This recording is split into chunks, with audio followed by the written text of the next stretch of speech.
blessing. And so had a lot of fun doing it. Sorry about that, Paul. You're gonna have to just start over for me, okay? Yeah, right. No chance. No, I like that haircut. Sorry to come in a little hot here, but happy to be here. And Ray, thanks for helping me host this. Absolutely. It's the first one, brother. That's it.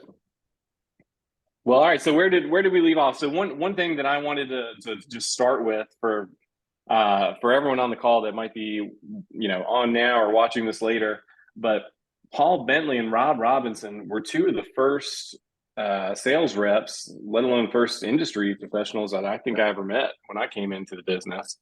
That was my first gig. I was a rep in training down for summer classics at the time, and ultimately led to an operations position working for Mr. Hudson there and working with Jamie Monroe and just a bunch of great guys. But you guys instilled a lot of wisdom and knowledge into me as I came into it, not just about how to be successful as a rep, but how to be successful in this industry.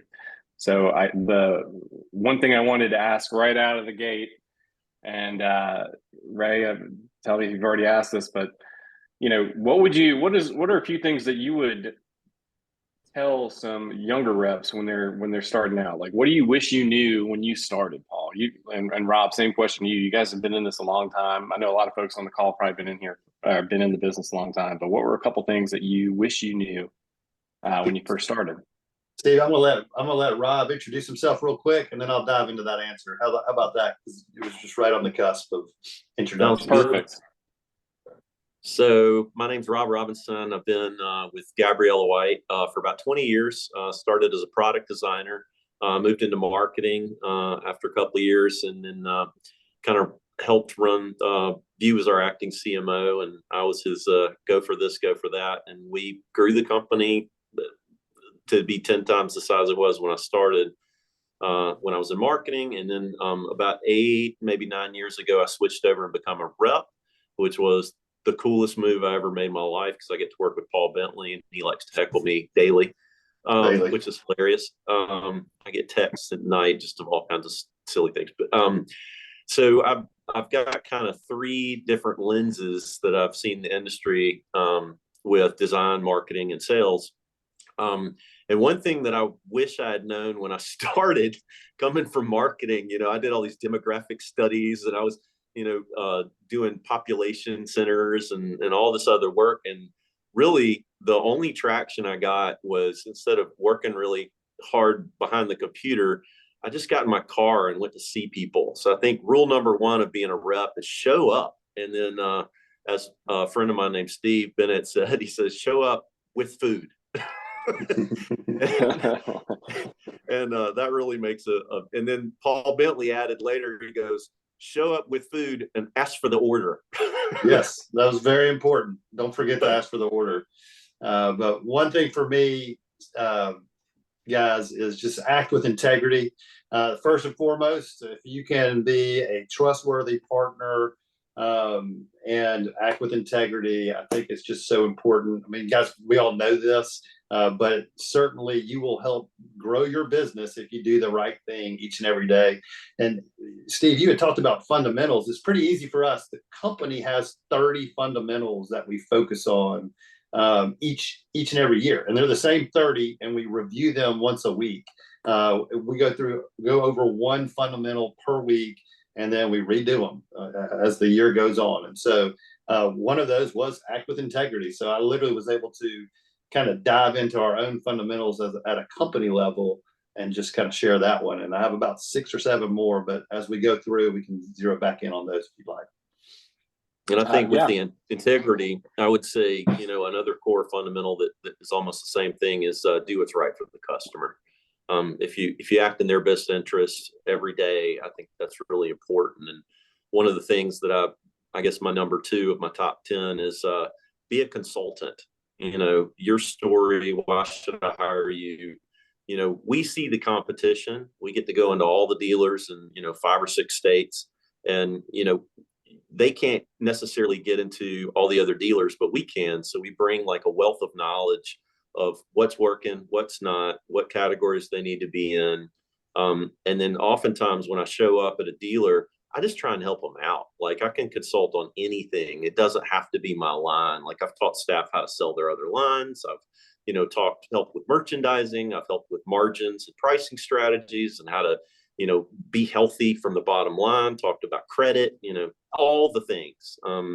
One thing is like, I heard a sales guy that was teaching some sales techniques. He said, be the swim coach. What does that mean? Well, somebody wants to get in shape, they go see Bob, the swim coach. And Bob says, well, if you want to get in shape and do the Ironman, you got to go over and see Fred. He'll sell you a bike, and then go take it to Tommy, and Tommy will help set up the bike, and go see Linda, and she'll get you outfitted with the outfit, and go, help them do all the things that they need to do to succeed as a business, and help them really grow their business by kind of getting involved, knowing their business, knowing what lines they have, and really trying to bring value, which sometimes doesn't have anything to do with selling our line, but ultimately it's sticky, and they'll remember you and appreciate it.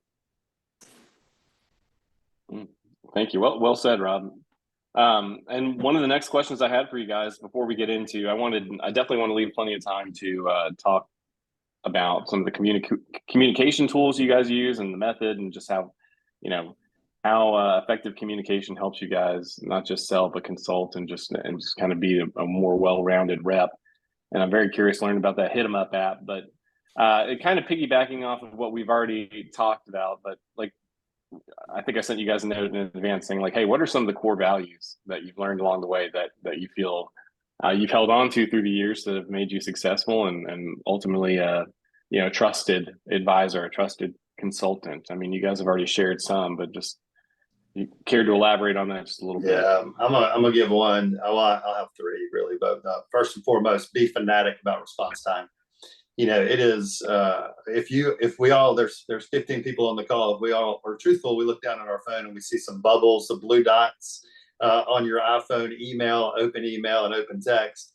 And if we can engage our clients quickly and get them a resolution, I just think it's so important to be quick. 24 hours. I mean, I try to do it by the end of the day. I see nothing wrong with going to a coffee shop at 4:00 and diving into those things and trying to make sure your day is wrapped up in answers to all your clients have been taken care of before the end of the day. So I think being fanatic about response time is huge.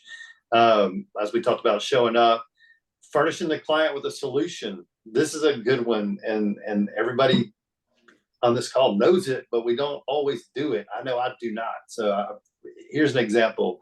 The mill runs out of fabric, and it's a blue fabric. As opposed to just sending the note that says, hey, I'm so sorry, John, the mill's out of fabric. Why not say, hey, I'm so sorry, John, the mill's out of fabric. I have 3 different options for you. I've sent them I put them in the mail. Take a look and let me know which one works best, right? So give them a solution to a challenge. And you're just there being an advocate for your company and for the end consumer. To allow them to get the answer quicker.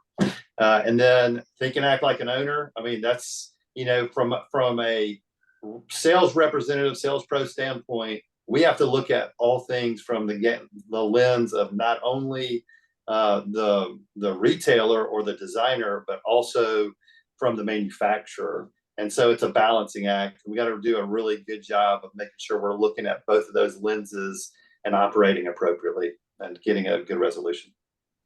That's right. It's got to be healthy for, who's paying our check, and then also has to be a good solution for the customer. One of my favorite is actually how we're judged as employees. And it's, I always like to say we're a design-driven company. And design is something all of us are actually judged for, but it's D is dedication. E is enthusiasm, which I always do. I'm pretty good at that. But S is synergy. Are we able to work as a team? Can you work with them? Like, can you get a bunch of people involved and not try to do everything yourself, but put the best person forward that can solve the problem? Integrity, you got to have a 10 out of 10 in integrity to be in this business and be successful in the long run. If you do something wrong, admit it and try to fix it.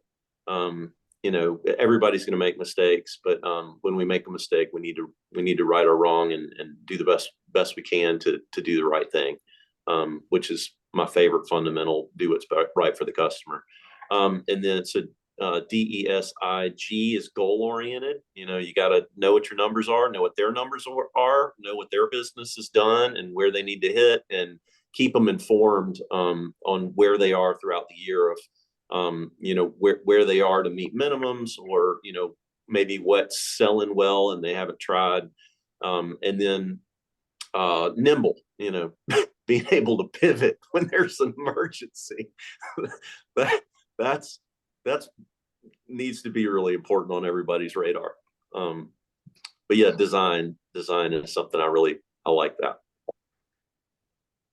Yeah, that's really good. I mean, it's every good rep I know wears many hats, right? So it's you've got to be able to, you're working for many different people and trying to accomplish many different challenges or problems, or solve many different problems for a lot of folks and find the common ground. So I love it. I love what you guys have shared so far. So Mr. Bentley. So for those of us that don't know Paul as well as I do, I've referred to Paul as the big league Bentley for as long as I've known him, because he is, like everyone else on this call, one of the good ones, right?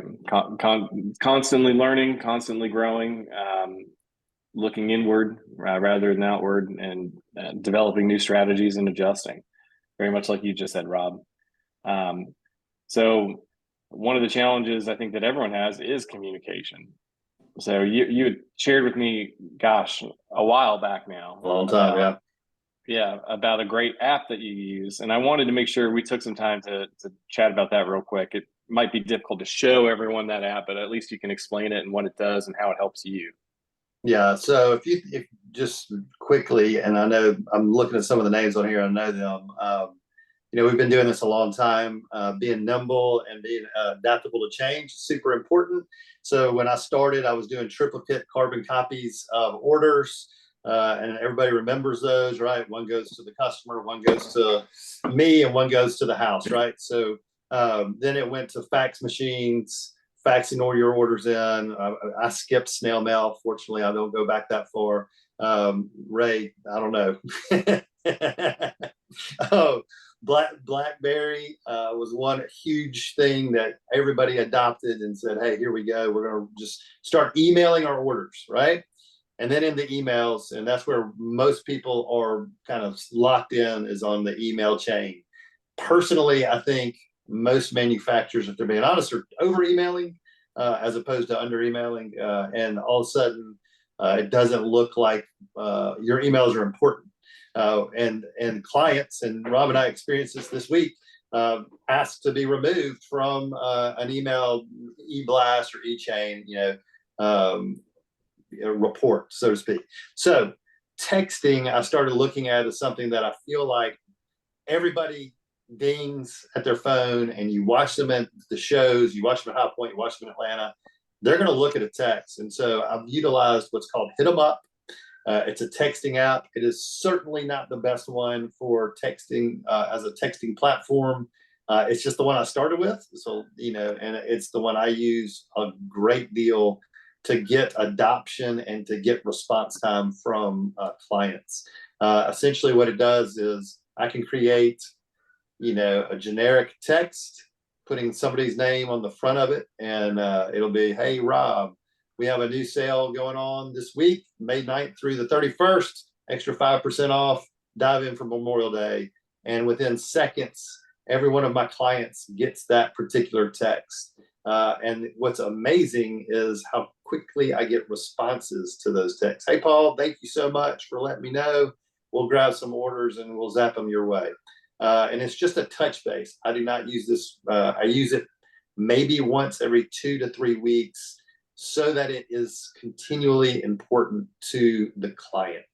And like I said, there's several of them. If you wanted to look them up, there's Hit 'em Up.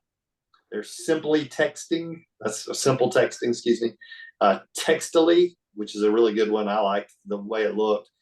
Easy Texting. And then, of course, you can utilize as an add-on Constant Contact and MailChimp. And they now have those add-ons for text apps. So pretty good stuff. Yeah, it works, guys. It's marketing marketing speak. You got to touch them 7 times to be memorable when you have a buyer, like somebody that's ready to buy. You have to touch them with 7 different channels. So what that means is they'll see you on Instagram, they'll see you on the text, they'll see you, maybe a phone call, maybe a visit, maybe something you mailed, and if they're ready to buy something that you've got, they're going to go read your email, sign up your blog, go to the website, give you a call, do a little research on you, and then it's a little stickier. So the Hit 'em Up app is kind of incredible because like before markets, I'll send out to all my clients, say, hey, don't forget market. Here's our showroom location. I've got these times open. When can I get an appointment? And it's pretty good. You get kind of instantaneous responses from most people. That's the best part, is they're seeing it, and you're getting engagement. And then when they respond right to a generic text that just happens to have their name on it, then you engage in the dialogue. So I'll send out 150 texts within seconds, and then all of a sudden I'm getting text back, and then it's now an engagement back and forth. Hey, thanks so much, for the note, Paul. Appreciate it. Man, I hope you have a great Friday. By the way, we have XYZ. And that text is just straight through your Apple phone or however you want to do it. And it's all done via Apple. I mean, that's how I use it. But you can do it through any different manner of texting. So how do you find that? Oh, go ahead.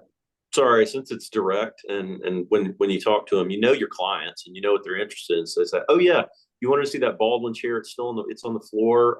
Come to market. We could take a look at it. You can sit in it for your client. You can get real personal with all your responses, and it feels good to them. Yeah. We're telling all the trade secrets to our competition, Steve. Well, hey, I appreciate you guys being willing to share. That's what this is all about. It's good. Right? So, it's really good. How does the saying go? All boats rise on high tides. Yes, that's right. There you go. So Rob, I'm sorry, I'm going to interrupt you real quick. You mentioned like the 7 touch points, right? Like, or the seven touches to be effective. So what social media channels do you guys find yourselves on more than others? What's the most meaningful to your customers? Or, I mean, like, this is a really effective tool to just quickly get that touch point and get that engagement. But where do you feel like you need to spend more time? I think being engaged on their channels is more important than having your own. I've tried everything, and typically having our own little Instagram, we're not influencers as a rep team. People might, go in to see what's new at High Point, but it's very specific. What I find is a little more engaging for the customer is, monitoring what they're doing on like Facebook, Instagram, and then commenting on if they're showing a project that has one of our products in it, say, hey, that looks great, or or saying something personal so that they know that you're monitoring and you're thinking about their business.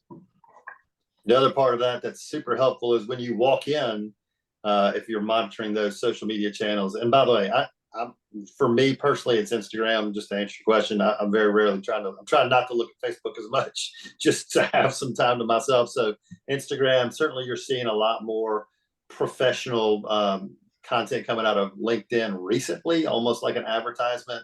I don't think it's as engaging for the designer necessarily as it is, the manufacturer. But yeah, when you walk in, take a look at their Instagram page before you walk into the store and acknowledge the last project they did. I don't care whose it is. That way, at least you have a little topic of conversation when you're walking in the door. I mean, it's no different than, if you had written down the last time you were there in your CRM, if you're utilizing CRM, hey, what did I talk about last? You can easily look at Instagram before you walk in the door and go, man, that was an unbelievable project you just did over in St. Simon's Island. Way to go. Thanks for using XYZ, or how do I get in on that action? Either way. Okay. Well, you just raised a good point, Paul. What other tools are you using? It sounds like you're using a CRM. Like, is that like a HubSpot, or you do like MailChimp? It sounds like you have kind of a suite of packages, right? Yeah, so corporately, our team, when I say team, all the sales reps have adopted what's called Sugar CRM. It's, Mm. the platform we chose. It is probably not the best platform, but it is a platform that's working for us. When we do a cold call, right, we log that information into CRM, and guess what? The company now has information that they can share in regards to emails or Instagram content. So we think that's good. Now, as a general rule, a lot of folks want to say, "Well, that's my information. I don't want to share that." But at our company and within our own team, I mean, we feel like it's all going to help us grow and move up and to the right. That's the goal, is moving up and to the right. So CRM is important. I call it my big yellow notebook, Steve. It's where we log our notes. What happened last time we were in the store? Who did we talk to? Who was the new salesperson on the retail showroom floor? What designer was asking for fabrics? The next time we go in, we're able to look at those notes and say, "Hey, did you get your fabrics? Did you close that order? Did you get the sale?" So that's kind of how we're utilizing CRM. It helps arm your conversation. So, like, I've had a dealer once say, "Well, I haven't seen you recently." I said, "I was here like 2 weeks ago on this, and we talked about this." And they're like, "Oh, yeah. So like all my meetings, I'll log my meetings, and one that's a free one if you want to, like, Sugar may be a little too big, but Pipe Drive is a really good one that just kind of help you monitor your funnel, your sales funnel, and it's free and you can use it.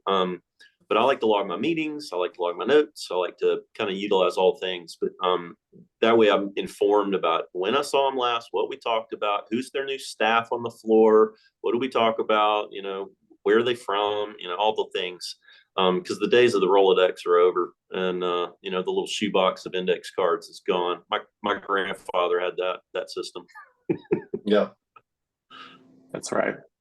Well, so part of the spirit of these conversations that we're trying to accomplish here is it's meant to be kind of an open dialogue where folks can jump in and share something that they're passionate about, but also leave room at the end to have some open dialogue. I want to make sure that if there's anyone else on the call that feels like they have something that they'd like to contribute, that I give everyone an opportunity to do that, and then we'll circle back around. Does that sound okay to you guys, Paul? I love that. Sounds great. And y'all don't be shy. If anyone has any suggestions or comments or best practices they want to share, this is the platform to do it. I'm certainly all ears. I love to hear new things. Yep. Well, you're all ears and I'm a jackass, so I got a question for you guys. Seriously, 10, 15 years ago, we didn't have digital assets, right? I mean, so are you finding that you need to speak a different language when you communicate digitally than you do face to face? Is it short and sweet? Is it the same? Is it no difference? I'm just curious. Like when we talk to each other digitally, I mean, the young generation has all the truncated things for, LOL. I mean, do we use different symbols or different language, or is it pretty much the same? Well, I'm going to give you an example real quick, Ray. This morning, the text was from a customer up in Huntsville. Lead time, Brant coffee table, ? And so I know he doesn't need my verbose answer. It was 4 to 6 weeks, inventory in stock, out, done. And so that's kind of, I wanted to know, seriously. Yeah, short, sweet, and to the point. I think it's channel specific. Like each channel has its own idioms. And when I was had my marketing hat on, we had what's called brand archetype, and then we would create a tone of voice for your brand. So if you want to be consistent, you had like Summer Classics was a little more formal, and we had certain words we like to use, and I would sort of craft the language in each channel to be channel specific using some of those words and music. And then Gabby, of course, had its own tone as kind of the oracle of design, and maybe the tastemaker, and it had its own little language. So you can hone it down. I would maybe encourage to get like write down in your notes in your iPhone or whatever, just simple phrases that you use for your brands that are very brand specific, and then craft that, edit that down to each channel.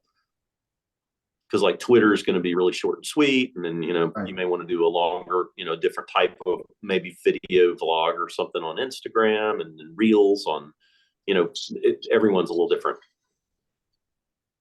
and you want to speak like you understand the platform. Yeah. How do you convey the formality and the beauty of the Summer Classics products in the form of emoji? Have you figured that one out yet, Rob? No. Yeah. I was gonna say my 9-year-old can help you with that, so she'll hook you up. When in doubt, don't. There you go. That's right. I don't want to monopolize, but could I ask Steve, do I have time for another question? Sure. Okay. Now I'm going back, putting my journalist hat on. You guys obviously are doing it right. You've been in the business a long time, so you've seen some real misfires with communication.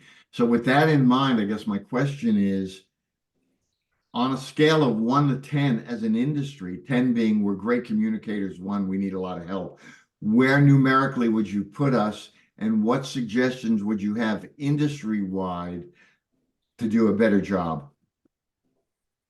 I'm gonna lean on my marketing partner over here, Rob Robinson. Yeah, I would say most brands out there, and we've made some mistakes too, communicate the wrong stuff. Maybe the content writers are ill-informed of some of the products, and they'll put stuff out that's either wrong or.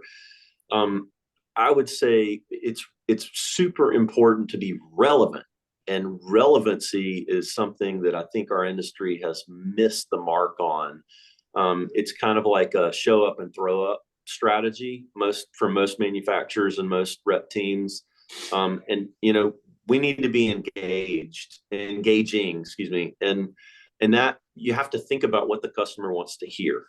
What would make them interested in reading your stuff. And so, like, one thing that I like to do on the road is they see 50 other reps at some of these firms I go to, and the last thing they need to see is another damn rep talking about their stuff, excuse my language. But so what I do is I do a wine and cheese, and I talk a little bit about some coastal wines and some cheeses, and they're meant to be enjoyed on outdoor furniture, and they get kind of excited, and I'll mix some of our finishes around the Chardonnay, that's some of the raffia natural woods, and I'll talk about kind of a segue into some of the materials and technology and why you use certain pieces of furniture in certain places. And so it gives it relevancy, it helps them navigate the line.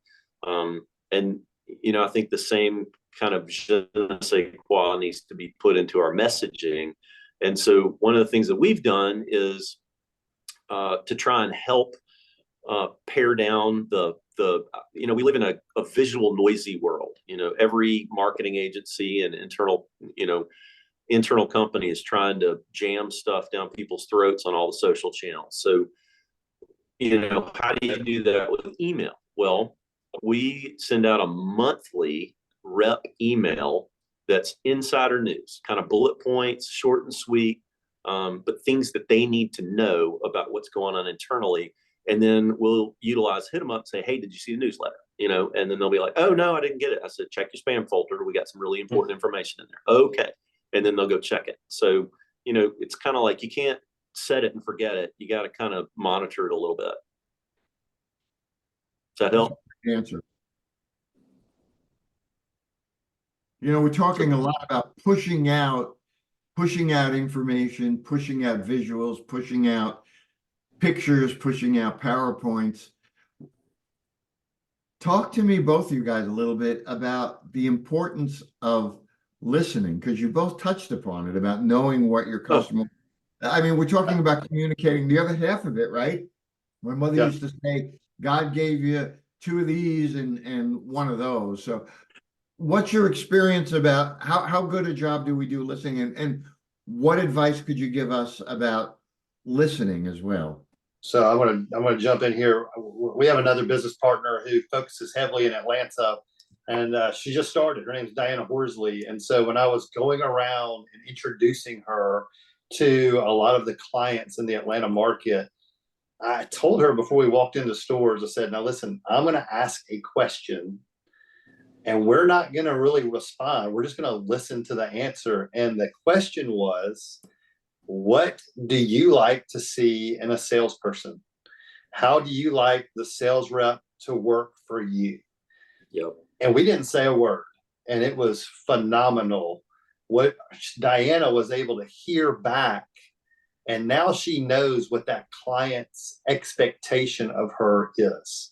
And so listening generously is one of our fundamentals.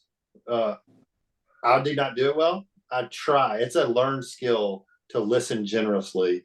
And, I kind of work on that every day. But when we're listening, we're learning. There's no question about it. If you're listening, asking great questions, we're going to learn some information. I think William, our president and CEO, he does an incredible job of listening and asking really pointed questions that are challenging, and then listening to those responses and in turn learning about what he needs to learn.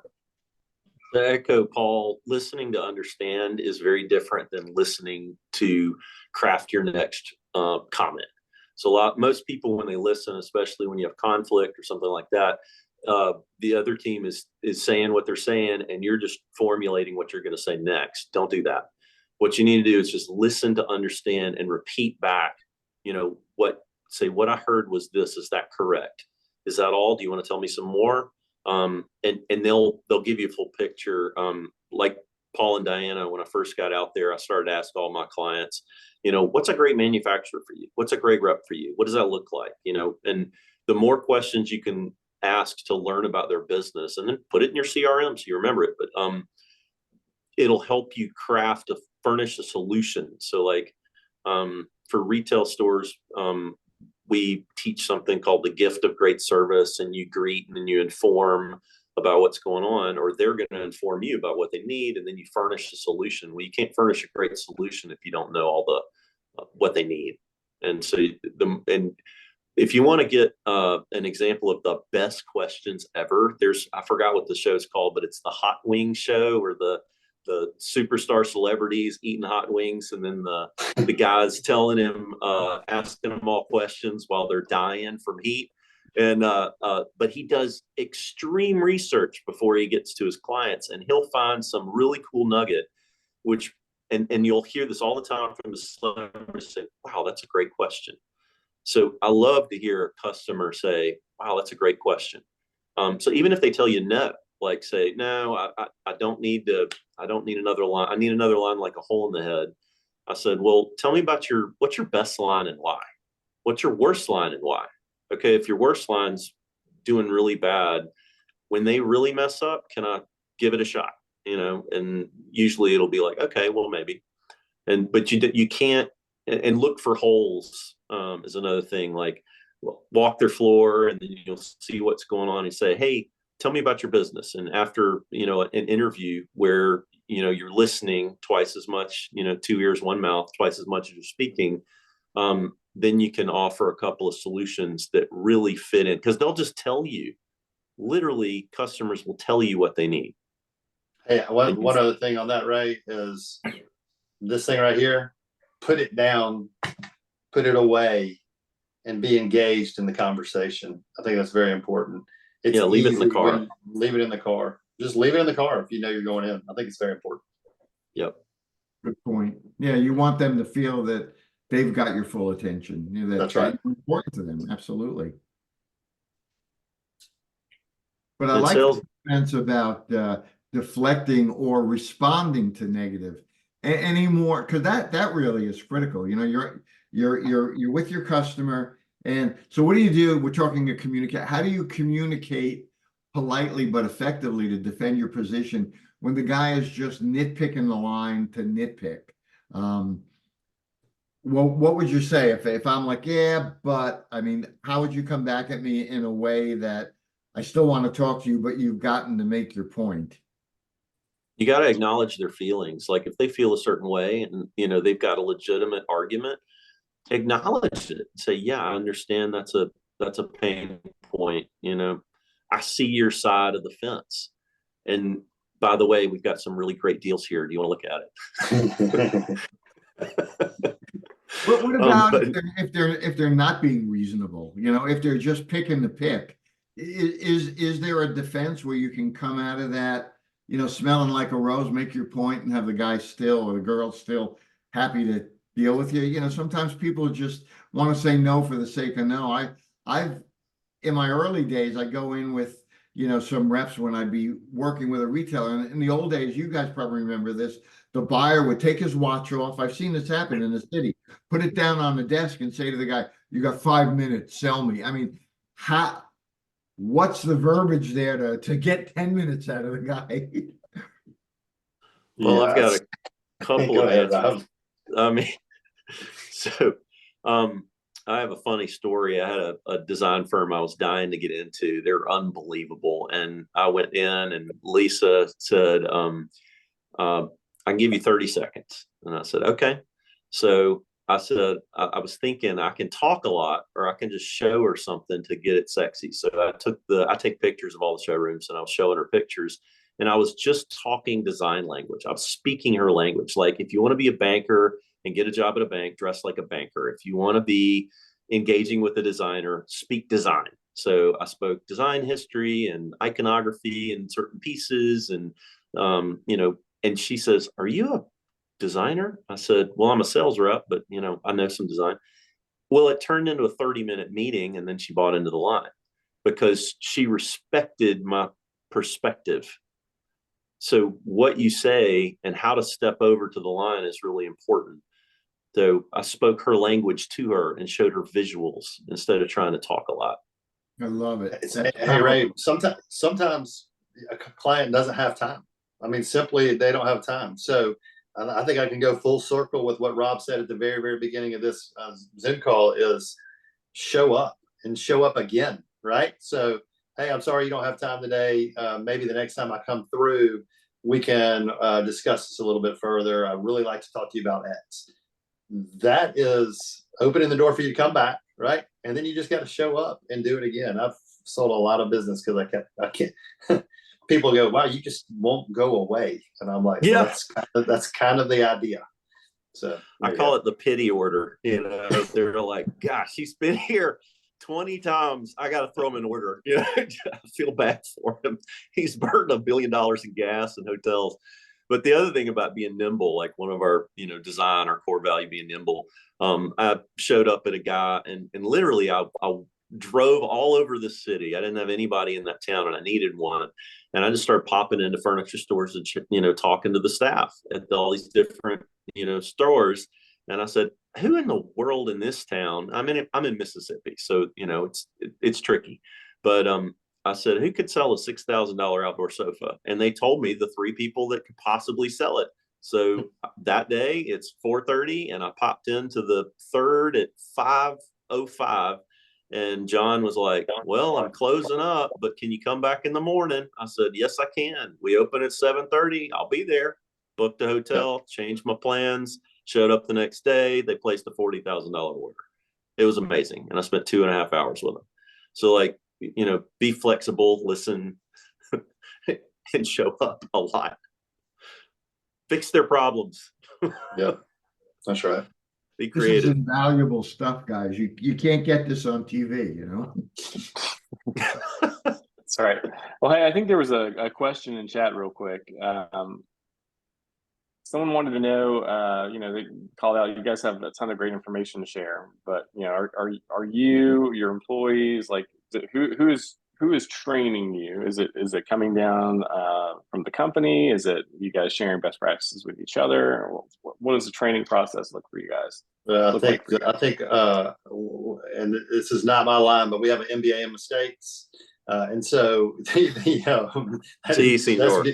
that is Bu White's line, and as we've evolved, you know, you learn, right? So we are working towards having a new a guy come in July and actually work on just cold calling, right? So this is corporately, and it'll be a cold call, you know, 6-week lesson study on how to do cold calls. So the whole team collectively across the country will dive into that, and he'll actually come. We'll have a guy, and I'm just totally went blank on his name, but to come and talk to us about that. Interview a lot of the reps beforehand so he kind of knows where we are on the gauge of that, and then do a presentation on it. And we're always trying to learn, but we also do things that are meetings internally where it's a best practice meeting. I mean, I'm going to give my perfect example is Priceline. When nobody was using Priceline, Rob and I were the ones using Priceline, and we're like, man, we're saving hundreds of dollars traveling using this crazy app,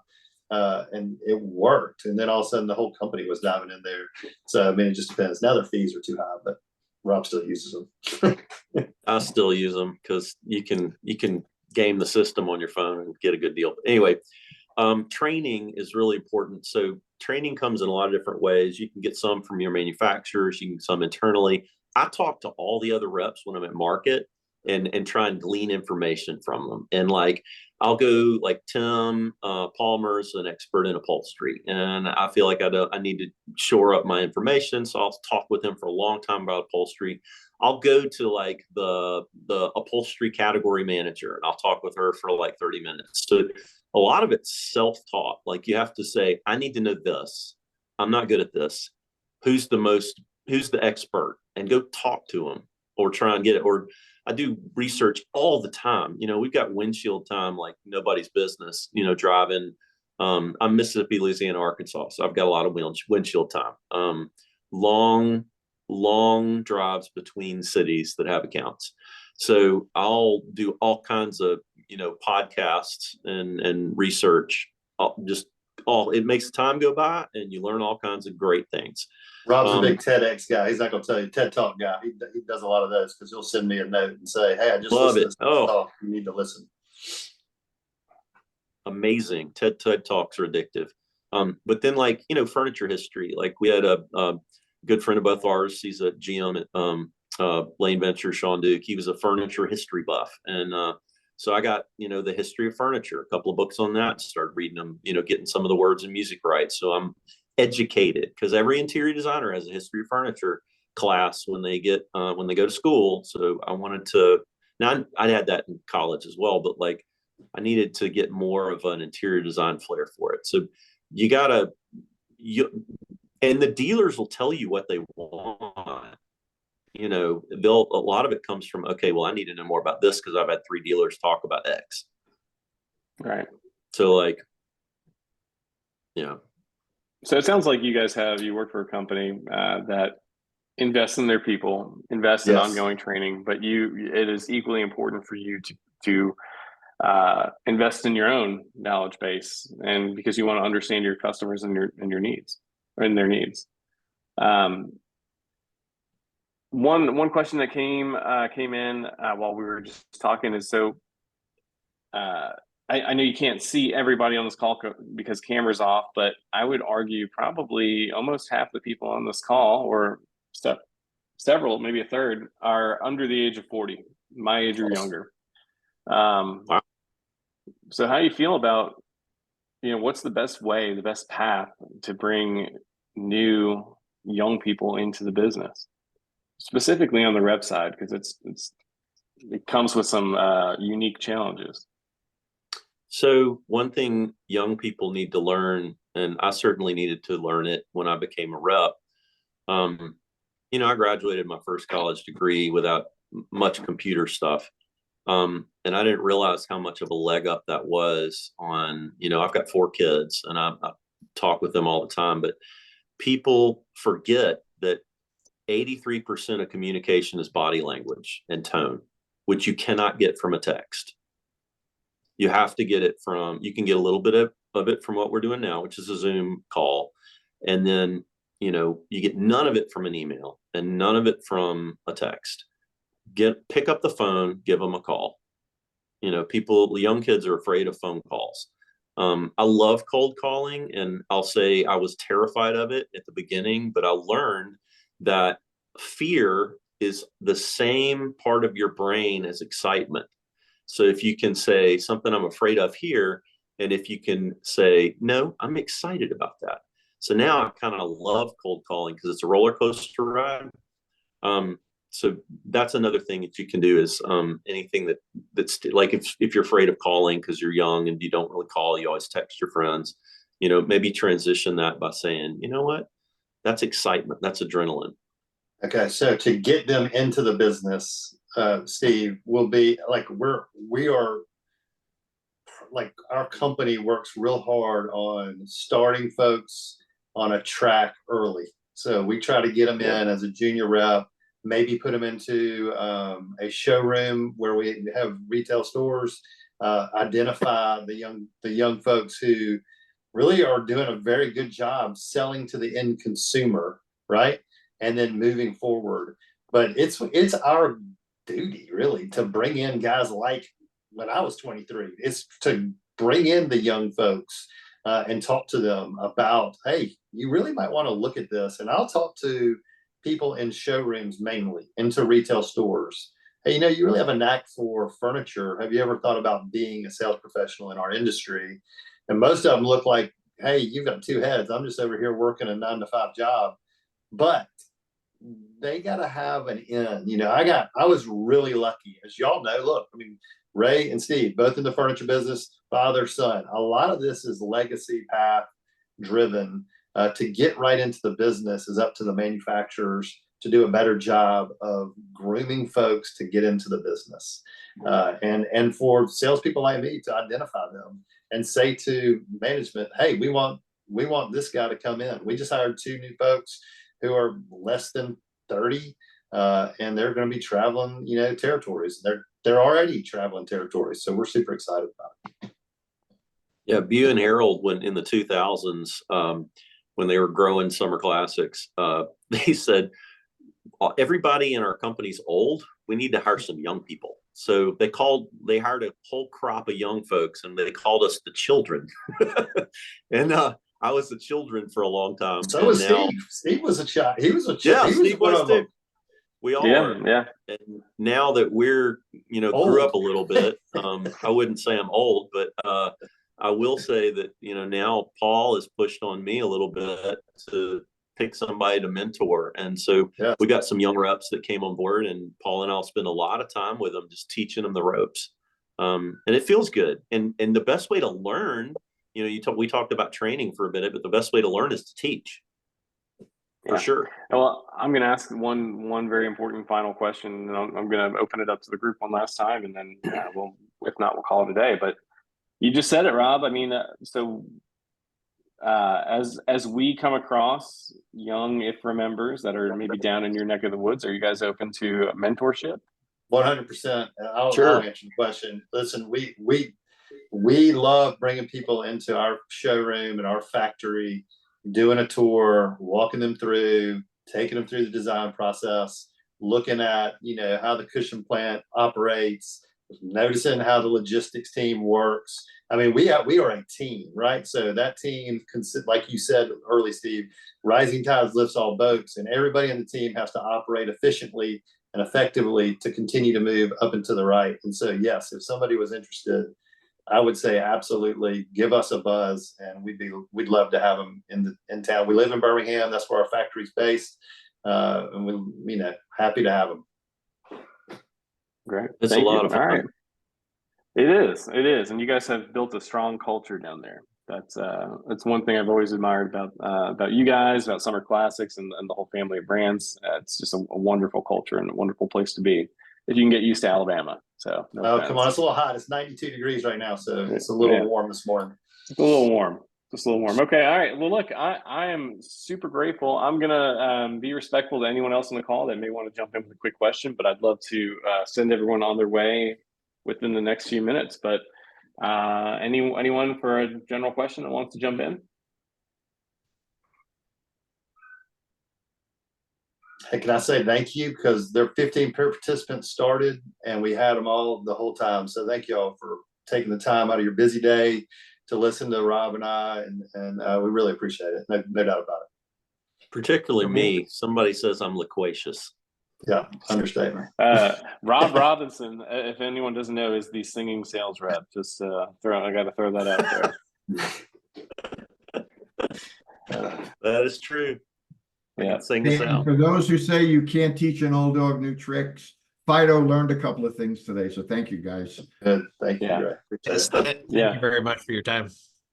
Yeah, we Thanks. appreciate it, everybody. Just so you guys know, this is something that we're going to do on a monthly basis. Our next one will be May 31st at 1 p.m. And we're hoping to get some social media experts and how some folks use that to help build their sales strategies or incorporate that into their sales strategies. So again, thank you all so much for your time, for your thoughts, for your insights, and we appreciate it. Till Glad next you guys time. were able to do this. Thank you, Until guys. next time. That's right. Thank you, guys. See ya. Take care, everyone. Thanks, guys. Thank you.